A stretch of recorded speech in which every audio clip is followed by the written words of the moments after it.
Hello Libra, Sun, Moon, Rising, and Venus signs. Kamusta kayo? Sana po ay nasa mabuti kayong kalagayan. Welcome back po sa Star Tarot. At kung bago kayo rito, welcome din po kayo. Please subscribe, like, share my videos, and leave me a comment kung nag-resonate po kayo. Thank you. So, first message ni Libra, we have Arrow. You are on the right path regarding some aspect of your life. Okay? So, kasagutan ito. Now, maaaring kasagutan ito sa inyong dasal, sa inyong tanong, because maybe you are asking for clarity, you're asking for direction, kaya ito na yung sagot sa inyo ng universe na you are on the right path, no? If this message resonates with you, kung kayo yung merong itinatanong, naghihingi kayo ng guidance, so ito na ang sagot sa inyo, no?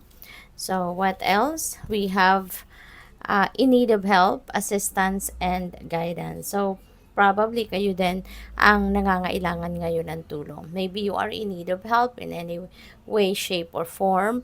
You need assistance, no, and you need guidance regarding something. At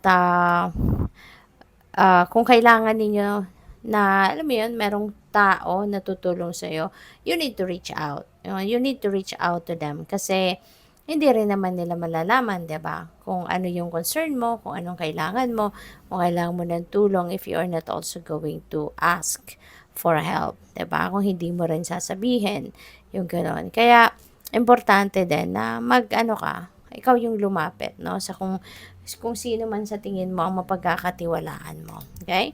Pwede rin dito, Libra, na baka meron din ibang tao na nangangailangan din ng inyong tulong, no? So, pwedeng ikaw din yung lalapitan ng kung sino man ito na maybe ikaw din ang napipisil na makakatulong sa kanya. So, you also have box. You will receive a gift. So, napakaganda nito. Kung ano man regalo ito, hindi natin pa alam, no? Kasi nakasara pa yung box. So, this could be a surprise para sa'yo.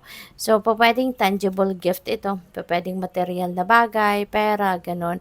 Or pwede rin naman na opportunity. No? Pwedeng opportunity ang dadating sa inyo. Kaya regardless kung ano man yan, ipagpasalamat mo na ngayon pa lang. No? Hindi pa man yan dumadating, magpasalamat ka na. Eto, napakaganda, Libra. No? So, we have both. Ayan. So, there is money or property through an inheritance, winning or windfall na maaaring dumating sa inyo.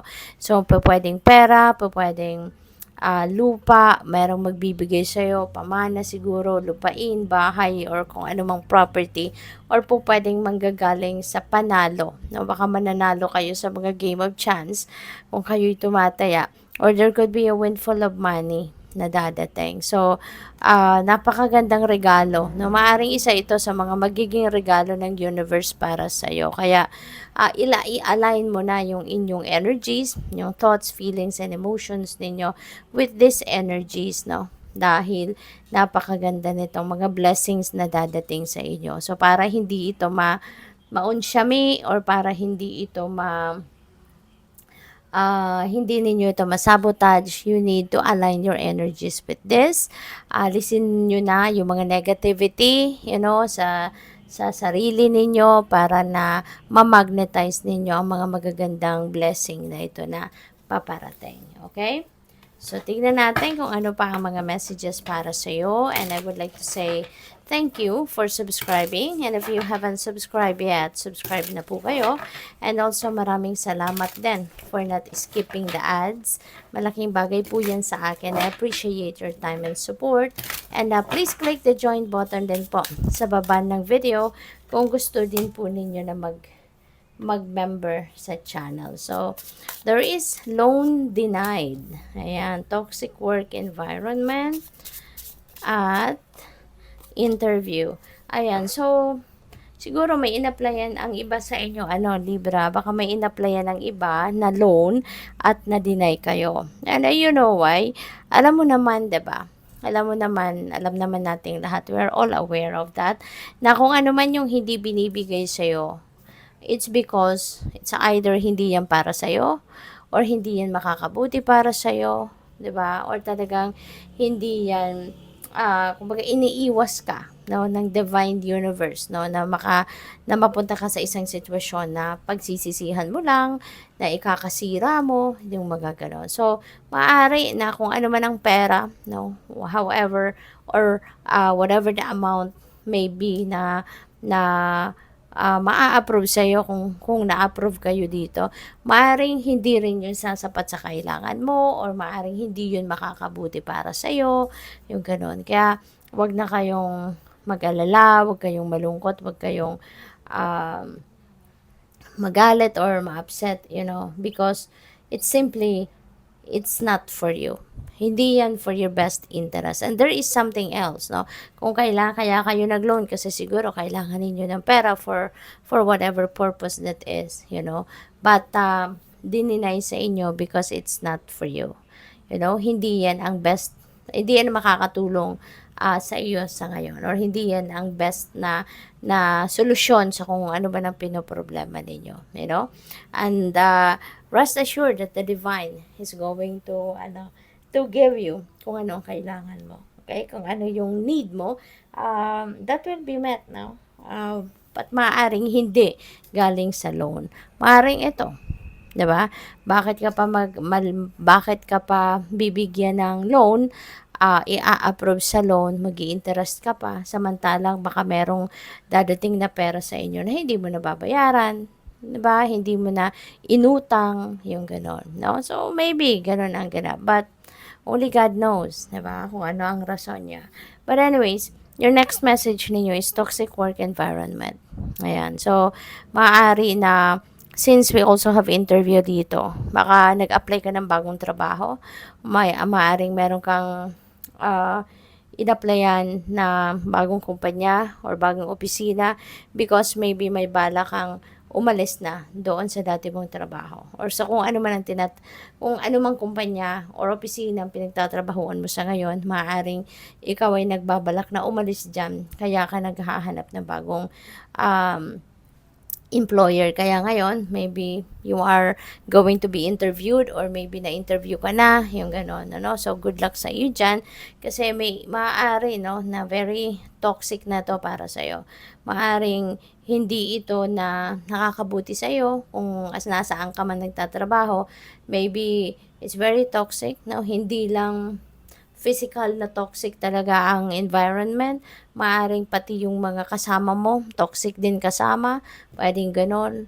Or siguro, 'di ba, exposed kayo sa chemicals, sa mga radioactive na mga elemento, puwedeng gano'n. Or for whatever reason na hindi ka na diyan masaya or hindi ka na komportable. Kaya siguro ka nag-apply ng ibang trabaho sa ibang kumpanya, no? And good luck sa'yo sa inyong interview. So, tingnan natin kung ano pa ang mga ganap. Now, for the cross watchers, no, hello po sa inyo. What else? So, we have be humble. Okay? Always be humble kasi hindi naman kailangan na i-announce natin kung ano yung accomplishment natin, hindi ba? Kung napapag-usapan lang, why not, 'di ba? Pero yung kumbaga parang sasabihin pa natin yung mga ganun. So, hindi siguro necessary, allow or let your accomplishments and achievements speak for itself, kumbaga. Keep your heart open. Alright? Lalo-lalo na sa love, siguro. Baka ang iba sa inyo dito, walang love life. And you need to open your heart, diba? Para kayo ay magmahal muli or mahalin din ng iba, yung ganon. Or it could be for opportunities, baka merong mga oportunidad na kumakatok na sa buhay ninyo, 'di ba? At maaring since siguro nagkaroon ka ng disappointment, nagkaroon ka ng frustration sa trabaho or sa kung anumang bagay, kaya parang wala ka sa wisyo, wala ka sa mood, wala ka sa kondisyon, 'di ba? Parang gano'n. Kaya this is an invitation para sa iyo. Keep your heart open because you never know, baka merong opportunity for a new love life or an opportunity for a new job or kung ano man, no, na oportunidad ang kumakatok sa inyo. So, what else? Believe in your good luck. Ayan. So, magtiwala ka, 'di ba? Una-una, magtiwala ka talaga sa inyong sarili, sa inyong kakayanan, 'di ba? At magagamit mo ang mga 'yan, 'no? Yung mga capabilities mo, mga talents mo, skills mo. Magagamit mo 'yan para maging maswerte ka, 'di ba? Kung hindi ka, sabihin na natin hindi ang iba siguro sa iyo hindi siniswerte, 'di ba? Sa kunyari ito, 'di ba, pag-apply ng loan, o hindi ka swinerte diyan, or hindi ka siniswerte sa paghahanap ng trabaho, or hindi ka siniswerte.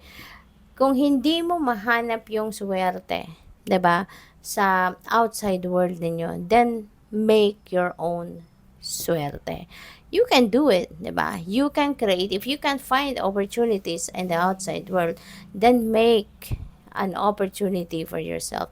Gamitin mo yung talents mo, yung skills mo, yung spiritual gifts mo, gamitin mo 'yan, no? Gamitin mo 'yan para lumapit sa yung oportunidad, 'di ba? Yung charisma mo, gamitin mo, no? To your advantage, and you can create good luck, no?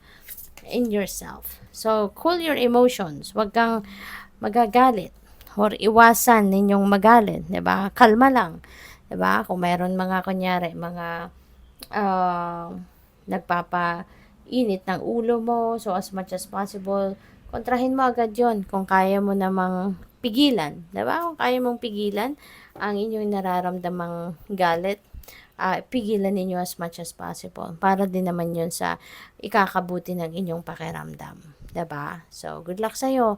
Thank you for watching. Love and light. Namaste.